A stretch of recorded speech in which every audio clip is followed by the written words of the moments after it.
Please welcome Bill Tye for a historical perspective on waves of technology, community, and companies formed by the deconstruction and reconstruction of the flow of electrons, then bits, and what may lie ahead as blockchain automates societal behavior. I could wait around for you. Okay. Welcome, everybody. Kind of a big title. I was asked to do something that was a little lighthearted and a little expansive to get everybody up out of the weeds. So, the title's kind of interesting. I think some of you that are developers or not know the initials IFTTT. I'm going to pause and get to that a little bit later. My name's Bill Tye. I started as a semiconductor chip designer in the 80s and then ended up somehow becoming a venture capitalist in 1991. I've been funding companies for 26 years, over 100 of them, and I'm affectionately known as the Kite VC for a bunch of reasons you'll see later. Why do I start this talk with a picture of Las Vegas? And there's no city there. If you think about that photo, there was nothing but a bunch of sand in the middle of a desert. But somehow, that turned into this. How did that happen? If you think about what that environment was like there before, all you really had was sand. There was no population base. There was no kind of competitive advantage in natural resources. There was really nothing there. But something kind of magical happened. I don't know if any of you have read this book or know who Neil Stephenson is. Snow Crash, it's a pretty interesting, prescient book that came out in 1992, and it presaged a lot of the things that we see in the digital world today. In 1999, a good friend of mine named Philip Rosedale, who was then the CTO of Real Networks, approached me and said, I'm going to build my next company. And I said, well, what's that going to be? And he said, well, you know that book, Snow Crash, where you got that guy that drops in his computer screen and he goes into a virtual world and his like digital person, his avatar is so closely aligned with him that the two worlds merge. And when his character, and you'll notice the little sword on the back there, when his character gets killed by a sword, he dies in the real world. You know, virtual and real became one. So he did that, and he built what was today called Second Life. It's still around. He's moved on to a second one called High Fidelity. But there was literally a world with nothing there, a grid of a bunch of pieces of real estate and some bodies milling about. So what happened? Well, there was no structured environment, so you had all these bodies milling about in the virtual world. Clock forward a few years, people are milling about. Philip and I are sitting in front of a bar in San Francisco at 2 in the morning having a very ethereal conversation. And I said, you know, Philip, think about Las Vegas. What is Las Vegas? If you had a bunch of people sit in a circle and you put one poker chip into the system and you said, pass that chip to the right 1,000,000 times a year, everybody would have $1 million a year of income. And if the velocity of money was high enough, you could basically peel little chunks off and build a casino and build a resort, build a hotel, build a city. So that happened. So he introduced something called the Linden Dollar. I became Alan Greenspan Gollum in Second Life. And that was actually my character name. That is not my avatar because I wasn't that good and I didn't have the time to do that. But I had the name Alan Greenspan Gollum. And sure enough, that poker chip moved. So by 2006, cover of Business Week, there were people making real money in the virtual world translatable into fiat currency. And all of the human behavior that we all have seen for hundreds and hundreds and hundreds of years was happening in this digital universe. And as Alan Greenspan Gollum, even though I didn't have an official role, I was always trying to figure out what's going to happen to this monetary system. And in 2009 and 10, I ran into Bitcoin. And on Thanksgiving weekend 7 years ago, I wrote Philip. I said, Philip, this could be part of the solution. You need to study Bitcoin. And away I went. So I started mining around that time. And eventually, this the dining room of my house became full of equipment. And by there was a spike in my electricity, 2.5 million watts of electricity, law enforcement and power companies thinking I have a pot farm, and boom, that leads to this. So I ended up running into the guys that were mining and building what became Bitfury. Because of my silicon background, I ended up funding their 28 nanometer ASIC that they've moved on to 16 now, but this is an example of mining today. This is one building of 3 in Iceland. There are data centers in Canada, Iceland, there was one in Finland, Azerbaijan, Republic of Georgia, Canada. This particular one burns 8 million watts. Mine was 2.5 million watts. And Bitfury is kind of a monster. That scaling and replicability is what we're going to talk about. So IFTTT, it's like the IFTTT. If this, then that. Basically conditional logic statements. Our life is basically a series of conditional statements, chained conditional logic statements. And if you can break down whatever flow, electrons, information, societal structure, into basic granular elements, you can then deconstruct first, then reconstruct in an orderly way, in a scalable, replicable way to make them very efficient and just massively scaling. So in my lifetime, I've seen 3 of these waves. The first was basically taking the logic flow of electrons. It makes up all the devices that use today that couldn't have existed without it, and basically breaking them down into little chunks that you could then reassemble with logic statements on silicon. That then translated into the same thing, reconstructing of the flow of information, first voice and data. And now we are basically reconstructing societal rule sets. So all of us in this room, it's a little bit like the Homebrew Computer Club. I moved out to the Valley in 1984, Sunnyvale. It was cherry orchards. The place I lived in an apartment, the back fence was C.J. Olson cherry orchards. We used to climb it and get cherries. That whole thing has changed. We are in an environment now where the noise to signal ratio is very high, as it was then. There was so much going on and so many different eddies and ripples. People didn't really know what to do, how to make sense of it. And so the question is, how do you turn noise to signal into signal to noise? And there were a couple people that did that really well. In that era, the young people that would attend that sort of meetup, Bill Gates, Paul Allen, Steve Jobs, Steve Wozniak, the guys that started Atari, the guys that started Sun Microsystems, the people that started Seagate, they were just like you. There's somebody in this room, probably several people in this room, that are going to emerge to do some similar things. So that was my introduction. I came out here to basically start reordering, doing the if this then that of electron flows. I joined a startup called LSI Logic. Most of you have never heard of it. It's been merged away. But it is one of the companies, you know, so much time has passed, people forget, why is this place called Silicon Valley? And we're not in Silicon Valley itself, but the valley that used to be cherry orchards, it all sprang from this wave of reordering silicon or reordering electron flow, really from Fairchild Semiconductor. There were some very big companies that came out of that wave, you know, Intel, National, Advanced Micro Devices, LSI Logic, where I came from, and then firms like Kleiner Perkins, Caulfield, and Byers. So the whole venture industry, the ecosystem that we knew, really formed around changing this. So what is this thing? This is basically a chunk of a computer that was on display at my college, University of Illinois. What you see there are vacuum tubes. Most of you probably are not old enough to have worked with vacuum tubes, but if you were to try to construct something that was an arithmetic logic unit, the basic part of a microprocessor or anything we do today, you basically would work with things that looked like little light bulbs. And they were vacuum tubes. You'd basically have electron flow steered with pieces of metal, and you'd suck the air out of the thing and seal it inside a glass jar, just like a light bulb, because if the electrons collided with oxygen atoms or molecules, it would get way too hot. So those kinds of things resulted in computers like this. The black and white thing is a computer from the 40s that was actually still in operation for 20 years after that.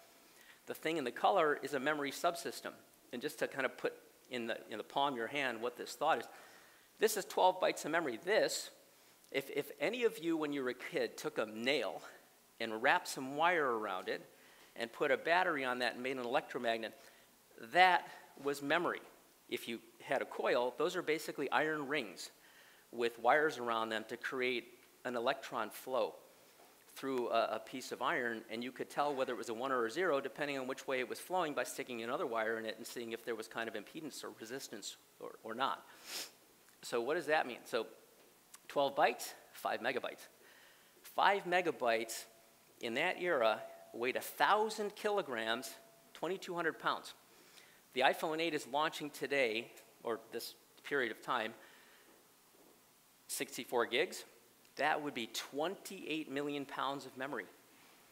But because we've been able to restructure all that stuff with great if this then that statements through transistor technology, everybody has that giant room and all that stuff in the palm of their hand. So there are going to be some very big companies evolving from this wave. A lot of people know me, so I always say, I'd rather be lucky than smart. You know, I ended up helping the government of Taiwan establish this thing at badge A001 at the formation of what today is called TSMC. Most of you don't know it because it's born in another country, but the thing's, you know, 213 billion in market cap. It's bigger than Oracle, Intel, a bunch of companies, 3 Fords, 2 Nikes. There are going to be companies like that that come out of this room someday. Now this took, 30 odd years, but it's going to happen. That led me to another wave, which was doing the same thing to data. So I had a company that was trying to send a semiconductor mask set, which is a description file for how you'd make a chip, in 1993. In that era, you had to take the data and put it on a magnetic tape that was the size of a movie. And you flew it across the ocean, got it through customs, and then drove it 2.5 hours down to this factory. You'd dump it off, and they'd read the data. And it just bothered me that I couldn't send that over a phone line. And that caused me to buy some routers, stick them in Taiwan, lease a half circuit, and I set up the first international ISP connection that was a privately owned thing to Taiwan. It became later 12 data centers across Asia, and Goldman, Morgan, and Solomon took that company public in 1999. But it was a great experience in learning what was to come. So we're now, the company's now broken up into pieces. It's parts of internet infrastructure and all kinds of companies, but it's become basically the part of the internet. How did that start? So all of you probably have earbuds. If you take those earbuds and you chop off the things that go in your ears and put another plug on them, you basically have a wire that can carry a signal. That is actually how conversations were carried over the phone network that originated in the United States and elsewhere.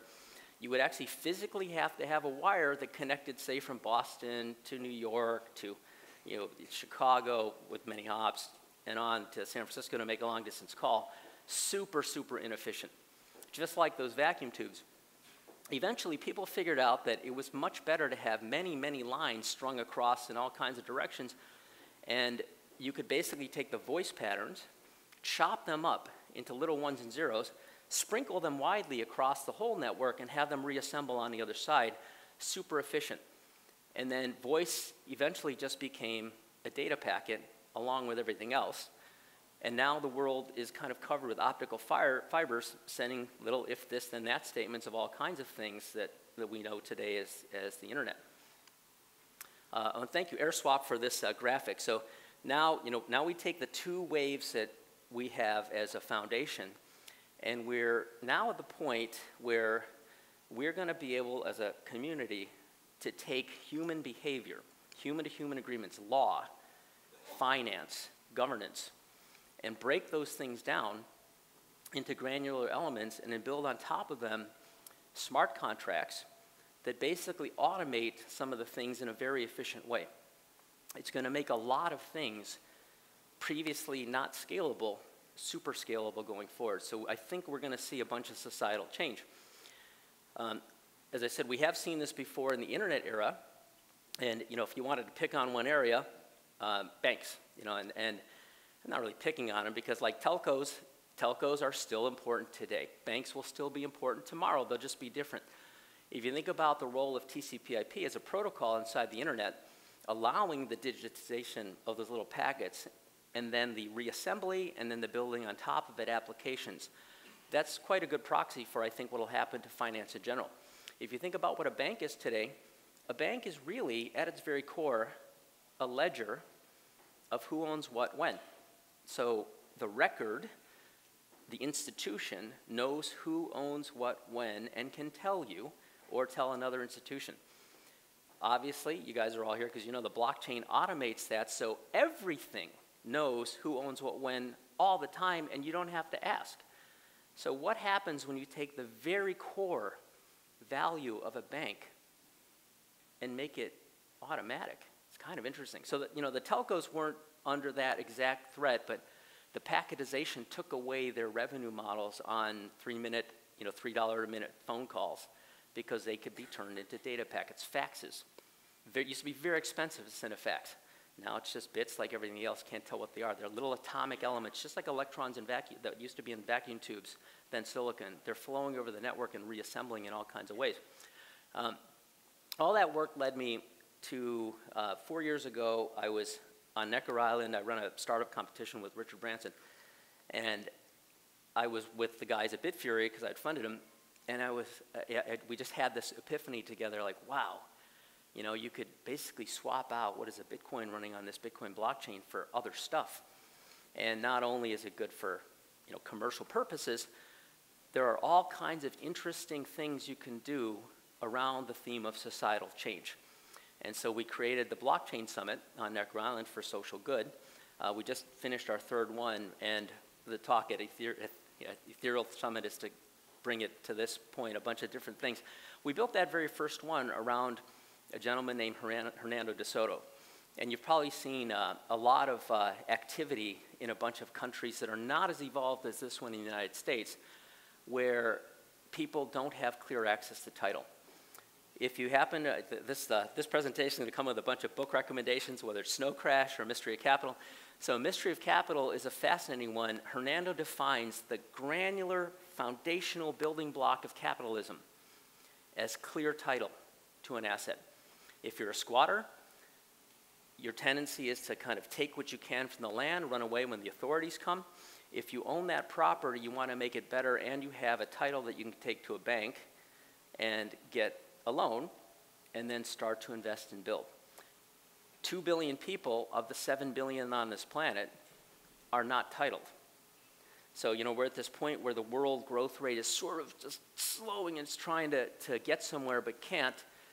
If there is a blockchaining of the identity management and asset identity ownership model for the other 5 billion people of the 7, wow.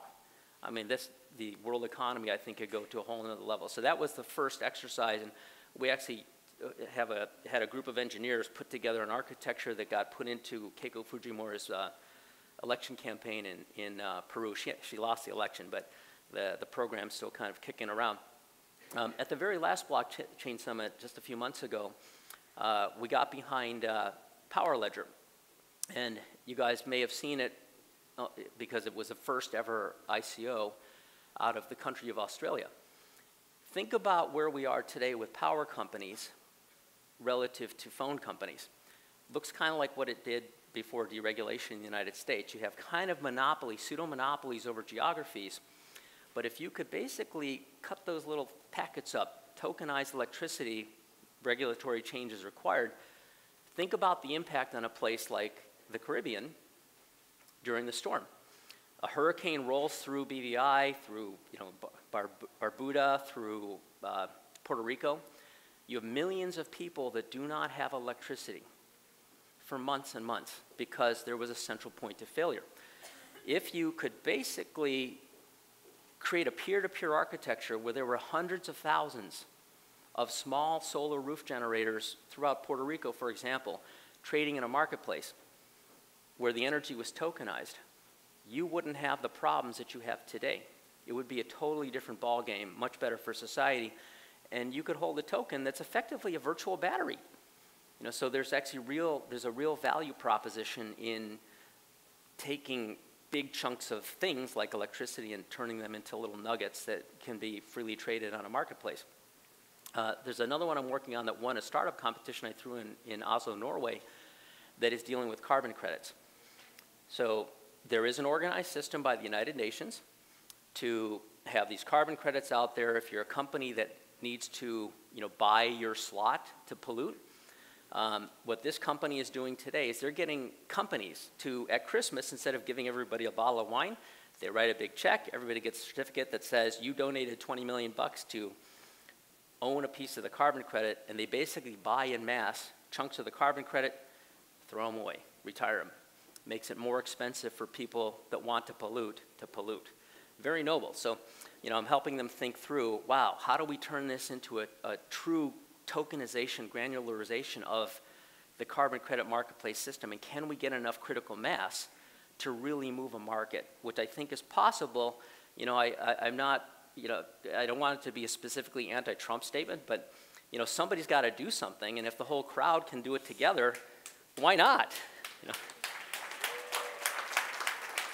Thank you. So, if we can get this going, I'd look for your support then. Other industries, music. So Imogen Heap and Zoe Keating came to the Blockchain Summit a couple years ago. Think about what's happening in music. Used to be big vinyl records, and then became CDs, and then became song by song on iTunes. And now you have DJs making a living off of remixes with like 4-second snippets of hundreds of songs. How do you track that? How do you put the power back in the artist's hands to earn income from their creativity, because they should be rewarded? And the systems today do not allow it. So Imogen, after coming to the Blockchain Summit, or actually Zoe came and told her about it, and then Imogen came to the Blockchain Summit. She started a program called Mycelia for Music. So it's sort of a music genealogy down to the very roots, where artists can register their music, and then the little bits can be identified and then billed for in a bigger fabric. So there's some really interesting things to come. There are some applications for conservation. We announced this July an effort to basically use the blockchain as a data repository for heterogeneous data types. I happen to work a little bit in Perth, Australia on some things, and I kiteboard there a lot. There are a bunch of universities that have been doing studies of the Abrolhos Islands. It's called the Galapagos of Australia. It's a place so far out of reach that it's still in pretty good shape, even though the Great Barrier Reef has died. And we have a team of developers out there basically working on a data fabric where data of different types from different times of different things can be connected to one fabric, and you can find patterns and relationships that weren't identifiable before because people did research and stuck it in a drawer. And so this is a very nascent effort. We have a prototype, but we're working with this organization, Mission Blue, that is, their mission is to create marine protected areas around the world, to prototype it on the Abrolhos, and then roll this data fabric out with all of the different hope spots as they try to cover part of the planet in a way that saves the ocean. Back to the signal to noise thing. It's always good to put things in historical context. Another book recommendation. So The Ascent of Money. Neil Ferguson, he's now at the Hoover Institute at Stanford. He does a lot of, he's a monetary historian, and he's basically tracked the history of value exchange in civilized human groups since they started. And whether it's like pebbles or feathers or shells or credit default swaps. And jokingly, as I've been helping him kind of get up to speed, he says, he won't actually do this, but he says he's going to do the ascent of crypto. And he's got mixed feelings about it, so we'll see where it all goes, but it's very fun working with him, and I encourage you to read it to put some perspective on it. I cannot get through a presentation without putting a kiteboarding picture up. Thank you. So when you are starting to get on a wave, and that is me, in the middle of a churn in front of a wave, it is, one, effing scary, and you cannot tell what's going on, and it's a little bit of instinct because there's data all around you, and it's conflicting because you see this moving, you see that moving, you hear pressure from wind behind you, and you don't really know what's happening. But it's, one, you just got to get on it, and you're all on it, and you have to try to just trust your instinct and use your time efficiently. Because the worst thing you can do in a situation like this is chase noise, because you will splat, and you will watch somebody else ride away. And this is a friend, Jesse Richmond. Some of the people in the audience, I see some other kiteboarders. This is another friend of ours that we kite with. and signal versus noise. So I wish you all a happy time finding that signal to ride, because you all deserve it, and thank you.